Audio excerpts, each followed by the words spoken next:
Hello, everyone, and welcome to 30 for 30, Animal Farm, presented by Big Baller Brand Productions. Today, I'm here with some of the last animals who have lived through the Animal Farm movement. I'm here with Oreo, a dog that survived Animal Farm. So tell us, what happened on the night the speech was given? I remember Old Major was talking very loudly, and he gave a great speech. The passion he had for what was then Manor Farm was unmatched. The passion, however, was a vision not many had seen, or a vision no one could have thought to have seen. What do you mean by that? Well, you don't bite the hand that feeds you, literally. No one had the guts to speak out against Mr. Jones until Old Major. He really opened up the door for someone like Napoleon. Why didn't someone before Old Major speak up? Or why didn't someone of his vision say something? He was radical and bold, and didn't stop until he died. I think after his long life, he realized that animals were treated as somewhat second class, and that he wanted them to be great and appreciated. I'm not sure if he had intended someone like Napoleon to come to power, but nevertheless, he carried out what he wanted to a degree. What did he carry out exactly? He overthrew Mr. Jones and brought animals to power. What was the turning point of when some animals realized he was out for himself? If I recall correctly, Molly was the first to not be a part of this movement. I don't understand why I have to do all this work. It takes me such a long time. These chores are ridiculous. I'm just a horse, you know. Why is this my responsibility? She had been accused of allowing Mr. Pilkington, the neighbor farmer, to stroke her nose. When Clover talked to her about this, she started prancing around. 3 days later, she was gone, and it was later found out by Clover that she had hidden lumps of sugar and several ribbons under some straw.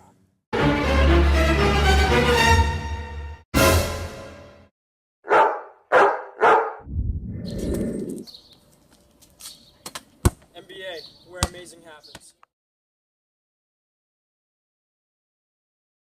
Next, we will hear from the Animal Farm's most powerful worker, Boxer. Welcome, and thank you for joining us. Glad to be here. What were your first impressions of when Napoleon started taking over? When Comrade Napoleon took over, I trusted that he was always guiding me to do the right thing. Napoleon was much more intelligent than me, so I used my strength to aid him in any way I could. Why did you assume he was smarter than you, and only looked out for your best interest and interest of other animals? I always believed my best interest was in mine because of the teachings of Animal Farm. It was us against them, we were a team. I had no speculations of my comrade taking advantage of me. Old Major never said anything about it.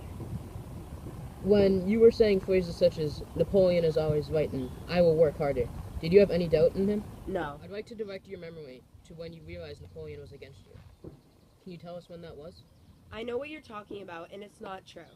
When Comrade Napoleon brought his dogs out, it wasn't turning against me, he was testing me. I have full faith in him. He would never do anything to hurt me or any animal on Animal Farm without a cause. Who did you agree with, Napoleon or Snowball?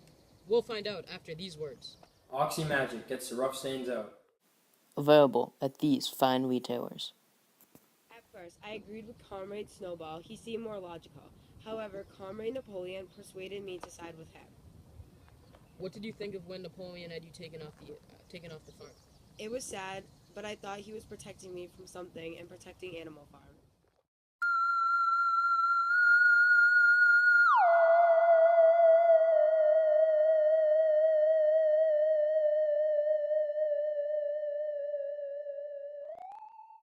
We now welcome on exclusive guest to the show, Pig himself, Napoleon.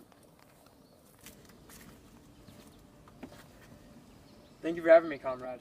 My pleasure. Why did you take it upon yourself to run Animal Farm? Well, after Comrade Old Major's speech, I felt that Animal Farm needed to be made right. It needed to be set straight for the good of all animals. And what do you think of Snowball? He was a traitor to us and deserves to be eradicated. What about those who oppose you and your movement? They do not understand what is good for them.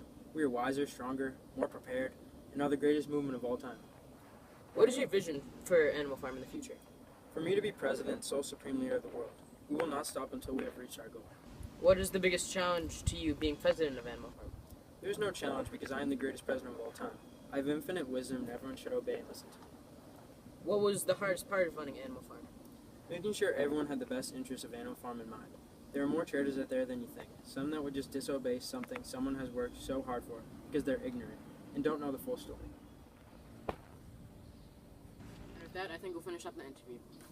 Pleasure was all mine, comrade. Thank you for joining us.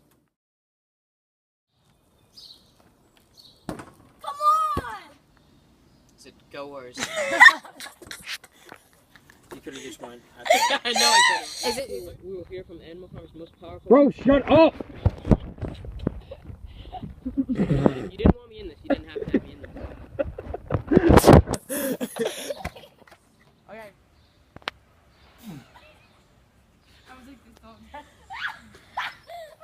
Take it upon yourself to an animal farm. Why do you take it upon yourself to an animal farm? Stop! Stop! I can't! Stop. Every time I look up at you, I laugh now.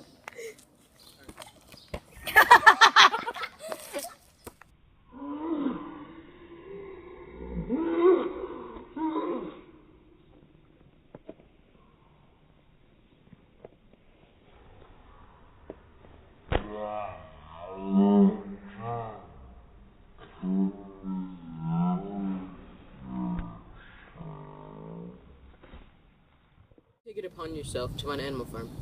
Well, after Comrade Old Major's speech, I felt that Animal Farm needed to be made right. Yes.